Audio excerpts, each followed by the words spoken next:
Hi, this is Bob Summers, and welcome to Boomer Bob's Tax Cafe and Coffee Bar, where we drink lattes and talk about tax. Today we're going to talk about filing the FBAR, the Foreign Bank Account Report, as it relates to online gambling accounts and virtual currency accounts.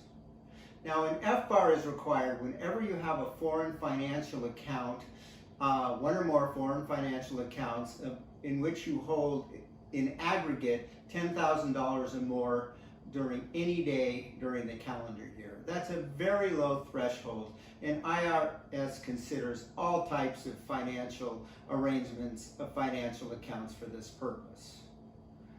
Well, IRS decided that online gambling accounts fit within the definition of a foreign financial account and penalized the taxpayer for not filing it on his FBAR. The case went to court, and the district court agreed with the IRS and said, yeah, that's a bank account, you needed to file it. However, the taxpayer appealed to the Ninth Circuit Court of Appeals, and they overruled the district court, and said no, if the primary function of the account is to facilitate gambling, it's not a financial account, it's not a bank account, because the account had none of the qualities of a bank account. There was no ability to transfer money in and out of the account between banks.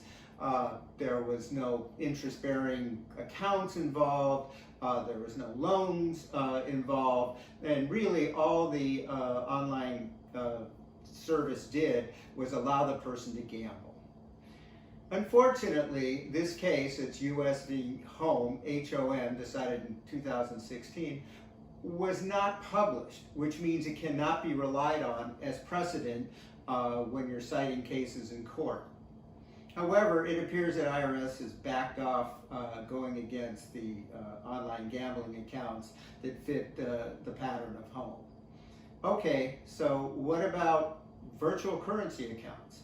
Well, I believe the same logic at Home would apply to those as well. You know, if the primary function is just to hold and trade virtual currencies, those should not be considered foreign financial accounts.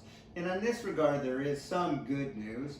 IRS has said that if all you have in your accounts are virtual currencies, you hold no other assets such as cash or other things that would be typical of a bank account, that yes, that's not a foreign financial account for FBAR purposes.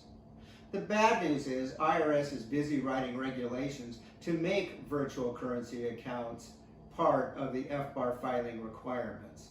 They're in the process now. This is the September 2021, and I expect final regulations to come out maybe the end of this year or the beginning of next year. So expect in 2021 or 2022 that you're going to need to start reporting your virtual currency accounts, foreign virtual currency accounts, on FBARs. So the conclusion is, right now, if you have either one of these accounts and they really don't have any indicia of being a bank account, you're fine. Okay, you're definitely fine for the gambling, and IRS has said you don't have to report virtual currency accounts on FBARs. However, that's about to change in the near future. So a word to the wise, keep your eye out for changes in the FBAR rules regarding virtual currencies. If you have any questions on this or any other topic, please drop me a line. If you found this video helpful, please like it on YouTube.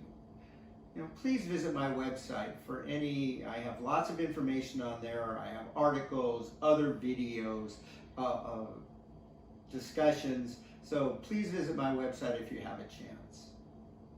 This is Bob Summers, a San Francisco tax attorney from Boomer Bob's Tax Cafe and Coffee Bar, hoping you'll visit me at my next presentation.